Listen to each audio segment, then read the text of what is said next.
এদিকে জেল থেকে প্রায় ২০ মাইল দূরে ৬৫ বছর বয়সী ফ্লাইট ইন্সট্রাক্টর স্টেফান দুজন নতুন শিক্ষার্থীকে স্বাগত জানাচ্ছেন, ফ্রেডরিক আর তার ছেলে জুলিয়ান। বাবা ছেলে জুটি একদম উচ্ছ্বসিত তাদের প্রথম ফ্লাইট নিয়ে।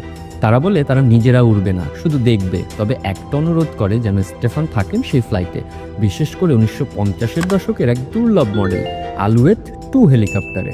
তারা এই ভিন্টেজ হেলিকপ্টারটিকে দেখে মুগ্ধ ছিল, কিন্তু কিছু একটা খটকা লাগে। স্টেফান পরে বলেছিলেন তার মনে হয়েছিল ওরা হয়তো উইক পড়ে আছে। তবে টাকায় কিনা হয়, তারা স্টেফানকে ৫০০ ইউরো আগাম দেয়। আবার ফিরে যায় জেল গেটে। বন্দিকে এখন নিয়ে যাওয়া হচ্ছে হাই রিস্ক বন্দীদের জন্য নির্ধারিত ভিজিটর ব্লকে। সেটা মূল প্রবেশ পথ থেকে অনেকটাই দূরে। জেল কর্তৃপক্ষ কিছুদিন ধরেই উদ্বিগ্ন, বন্দির আচরণে বদল এসেছে। তার কাছে বেশিবার ভিজিটর এসেছে সম্প্রতি, ফোনে সে কথাবার্তাও বলেছে অদ্ভুত করে। গার্ডদের সঙ্গে তার বন্ধুত্বপূর্ণ সম্পর্ক, হয়তো এটাও কোনো এক কৌশল নিরাপত্তা সম্পর্কিত তথ্য জোগাড়ের।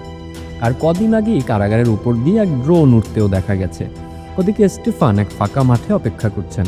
যাত্রার মাঝপথে হেলিকপ্টার নামাতে হয়েছে, কারণ যাত্রীরা বলেছিল প্রাকৃতিক ডাকে সাড়া দিতে হবে।